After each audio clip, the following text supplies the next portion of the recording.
All right, the president's to land in New Orleans, running a little bit late right now. I think he left the White House a little late when he was taking questions from reporters. I could be wrong about that. Nevertheless, he is going to be addressing a farmers group there in New Orleans.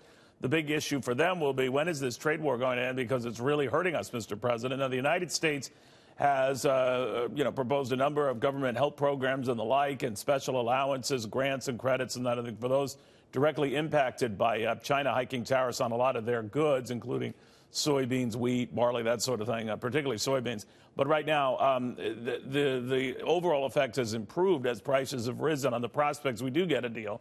Regardless, all of this comes at a time when the Chinese themselves are reporting ever increasingly worrisome numbers. In other words, the slowdown that we've been telling you about is pronounced, and it is real. To Stanford School of Business lecturer Dave Dodson. Professor, very good to have you. Is it your sense that we get a trade deal, it helps the farmers, or we get a trade deal and it's too late to help the farmers because China could be in a world of hurt? What do you think? Well, I think the problem that we've got here is we're going to end up with a trade deal, and we're going to end up with a trade deal soon. I mean, we have a political imperative from the Trump administration that we get a win. So that's going to happen. But when it happens, it's going to be like having a house that's crumbling from the inside, and you think, well, I'm going to fix it with a can of paint. No, both sides are going to claim political victory when this trade deal gets done. But what's going to happen is that we will not have addressed the fundamental problem, which is that China has stuff we want to buy, namely computers, smartphones. And what are we selling China? We're selling to China soybeans, and that's our problem. They have things that we want to buy, and we don't have things that they want to buy from us. But hadn't they committed themselves, Professor? And I know word is everything, and making good on it is another. To buy more of our cars, to buy more of our manufacturing items, or is that just an empty promise? Well, look, we buy $150 billion worth of just computers and smartphones from China. They buy $17 billion of planes and $12 billion of cars. So if we quintupled the number of airplanes and cars that we sold to them, it wouldn't make a dent in our trade deficit.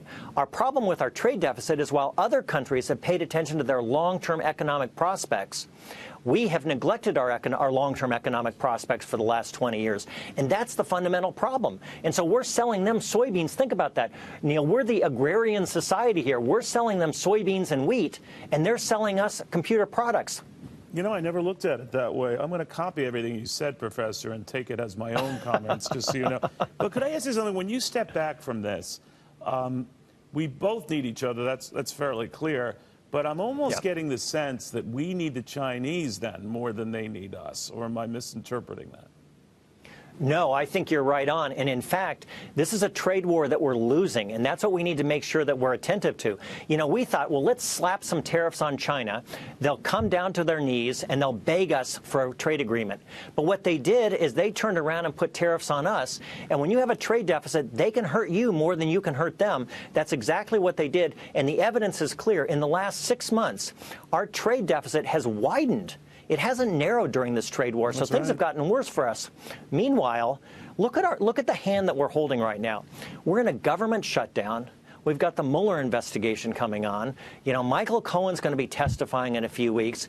Now, if you're China, aren't you thinking that the Trump administration really wants a win right now? And so I am afraid that we're going to rush into a trade agreement that doesn't really adequately protect our technology, doesn't really adequately protect our currency trade, because the Trump administration desperately wants an agreement. And indeed, if we get an agreement, it will stabilize the markets.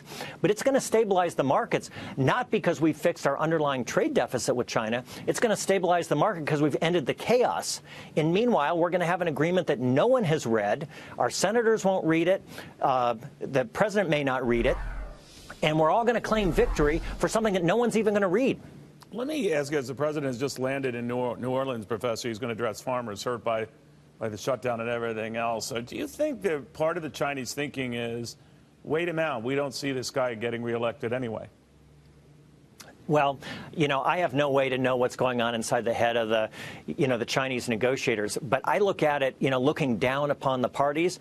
I think that China can be patient. And China doesn't have the political pressure that the Trump administration has right now. And that's what I worry about. I worry about the desire to get a win is going to force us into making some concessions that we shouldn't be making right now.